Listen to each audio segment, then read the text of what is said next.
I un dels encerts que hem tingut així en Sueca ha sigut precisament això. El dividir el programa, que evidentment està obert a aportacions i que jo crec que un programa ha de ser una cosa viva i no una cosa tancada, però sí que hem intentat fer una cosa que són els compromisos, que són les coses que, si compromís entrem a governar, que entrarem, farem sí o sí. Les coses a les que ens comprometem i ens comprometem perquè sabem que ens podem comprometre. I després n'hi ha un altre apartat que són les propostes, que serien totes aquelles coses que nosaltres somiem per a la Sueca ideal, però que som conscients que no van a dependre... Ni en un any, ni en 2 anys, ni en 3 anys. No, i que no depèn tan sols de Sueca soles. Vull dir, nosaltres portem una proposta molt xula, que és el banc de terres, el posar a disposició, però això no depèn de tu.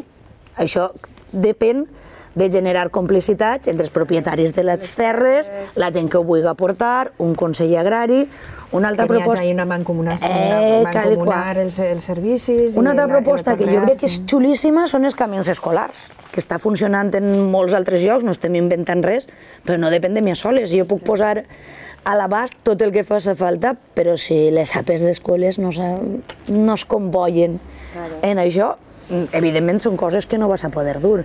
I les típiques promeses de Sueca, el soterrament de les vies.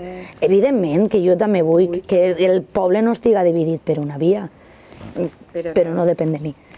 Jo treballaré per aconseguir... Però jo sí que crec que està bé que estiga en el programa també. Clar que està. Mira, això és el que anem a fer en esta legislatura. I si no ho podem fer tot, explicarem per què no. Exacte. A mi això em sembla molt important, que uno diga, mira, aquestes són les propostes que nosaltres pensem que en esta legislatura hauríem de poder fer-les totes, i la que no, doncs l'expliquem.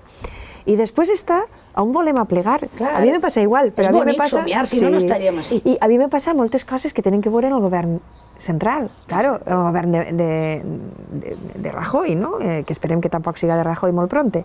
Aleshores, claro, moltes coses que uno voldrà fer des de la Generalitat dependran també d'això. El primer, el finançament, el finançament just per als valencians, perquè en aquest moment som l'única comunitat autònoma pobra que paga a les més riques. Això, els únics. És que ens han vist cara d'aguantar-nos-ho tot. Aleshores, això s'ha d'arreglar, però, clar, això s'arreglarà en 2 mesos, en 3 mesos, en 4 mesos, allà no depenem només de nosaltres, però sí que n'hi ha tota una part que jo estic en tu que té que estar clara, Jo, per exemple, els 2 plans de xocs de què parlàvem abans, són coses que saps que pots fer. Això s'ha de fer només a plegar. Protecció social, lluita contra la corrupció.